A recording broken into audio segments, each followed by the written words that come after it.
রাজা রামমোহন রায়ের মূল্যবান 16টি বাণী। নম্বর 1, ইউরোপীয় ভদ্রলোকদের সাথে আমাদের মিলন যত বেশি হবে, সাহিত্য, সামাজিক এবং রাজনৈতিক বিষয়ে আমাদের উন্নতিও তত বেশি হবে।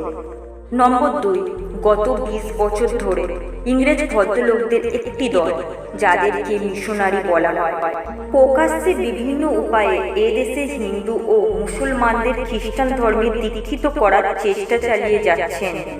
নম্বর 3, তীর্থবাদীরা খ্রিস্টান নামটিকে একতাবাদীদের কাছে অস্বীকার করে, যখন পরবর্তীরা মানব পুত্রের বা শব্দের পৌত্তলিক হিসাবে কলঙ্কিত করে প্রতিশোধ নেয়, যারা একটি সৃষ্ট এবং নির্ভরশীল সত্তাকে পূজা করে। নম্বর 4, জ্ঞানী এবং ভালো মানুষদের জন্য সবসময় তাদের ক্ষতি করতে অনিচ্ছুক বোধ করে, যারা নিজেদের থেকে অনেক কম শক্তি। নম্বর 5, আজকে হাউস অব কমন্স ভারতীয় বিলের তৃতীয় পঠন কমিটিতে দীর্ঘ উত্তেজনাপূর্ণ বিতর্কের পরে বিভিন্ন অজুহাতে এর অগ্রগতিতে বাধা সৃষ্টি করে। নম্বর 6, হিন্দুদের বর্তমান ব্যবস্থা তাদের রাজনৈতিক স্বার্থ প্রচারের জন্য সঠিকভাবে গণনা করা হয় না। নম্বর 7, দয়া করে গভর্নর জেনারেলের প্রতি আমার বিনম্র শ্রদ্ধা জ্ঞাপন করুন এবং তাকে জানান যে তার আগস্ট উপস্থিতির সামনে আমার উপস্থিত হওয়ার কোনো প্রবণতা নেই।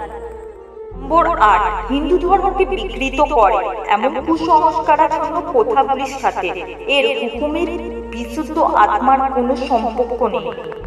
নম্বর 9, আপনার মৃত্যুর দিনটি কতটা ভয়ানক হবে তা একটু ভেবে দেখুন। অন্যরা কথা বলতে থাকবে এবং আপনি ফিরে তর্ক করতে পারবেন না। নম্বর 10, সংস্কার করা পার্লামেন্ট ইংল্যান্ডের জনগণকে হতাশ করেছে।